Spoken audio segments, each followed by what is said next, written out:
আসসালামু আলাইকুম। হ্যালো বন্ধুরা, আপনারা কেমন আছেন? আশা করি ভালোই আছেন। আমিও আপনাদের দোয়ায় অনেক ভালো আছি। তো আজকে আপনাদের গরুর মাংস রান্না করে দেখাবো কাঁচামরিচ দিয়ে, সঙ্গেই থাকুন। তো তেজপাতা দিলাম, আবারও গরুর মাংস রান্না করতে আসলাম। কিসের জন্য হয়তো মনে করবেন যে গরুর মাংসর রেসিপি রেখে দিয়েই আবার ওই ভিডিওই মনে হয় ছাড়ে। আসলে ওইভাবে ছাড়া হয় না, কেননা যখন যেটা রান্না করি তখন সেটাই ছাড়ে দিই ভিডিওতে।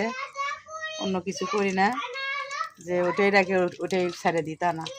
কিসের জন্য মাংসটা বেশি রান্না করা হয় অল্প করে।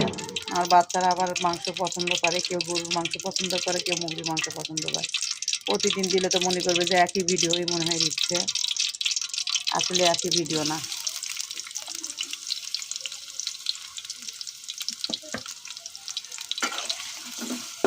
পেঁয়াজটা বেশি ভাজিয়ে নিলাম না, কম করে করে নিলাম। কিসের জন্য কষানির সঙ্গে পেঁয়াজ গেলে যায়।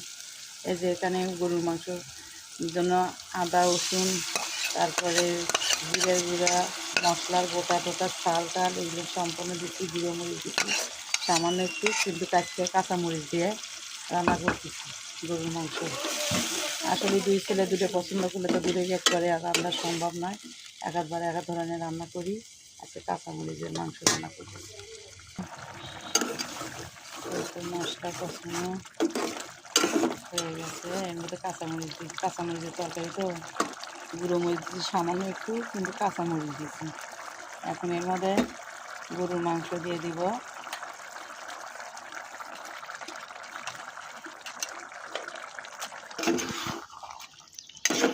কাঁচামরিচের গরুর মাংস কিন্তু রান্না খুব স্বাদ লাগে।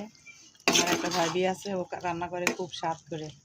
ওর বাড়িতে আমরা কিন্তু কাঁচামরিচের মাংস খাওয়ার জন্য যেতে চাই, অনেক পছন্দ করি কাঁচামরিচের মাংস রান্না করা। কালার আসে না, সুন্দর কালার আসে না, টকটকা কালার আসে না, কিন্তু খাইতে কিন্তু খুব মজা। সঙ্গে থাকুন। এই তো কাঁচামরিচের গরুর মাংস, এই তো মাংস কষাচ্ছি। এখনও কষানো হয়নি, আরও কষানো হবে।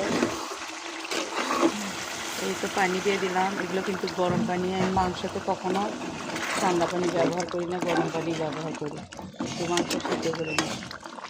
এই তো একটু জিরের গুঁড়ো দিয়ে দিলাম। এই তো এখন ভাজিয়ে দেবো আর একটু। এই তো আমার রান্না হয়ে গেছে। তো কেমন হয়েছে রান্না কাঁচামরিচের মাংস, গরুর মাংস, অবশ্যই কমেন্ট করে জানাবেন। ভালো থাকবেন, সুস্থ থাকবেন, দোয়া করবেন, সাপোর্ট করবেন অবশ্যই। আসসালামু আলাইকুম, খোদা হাফেজ।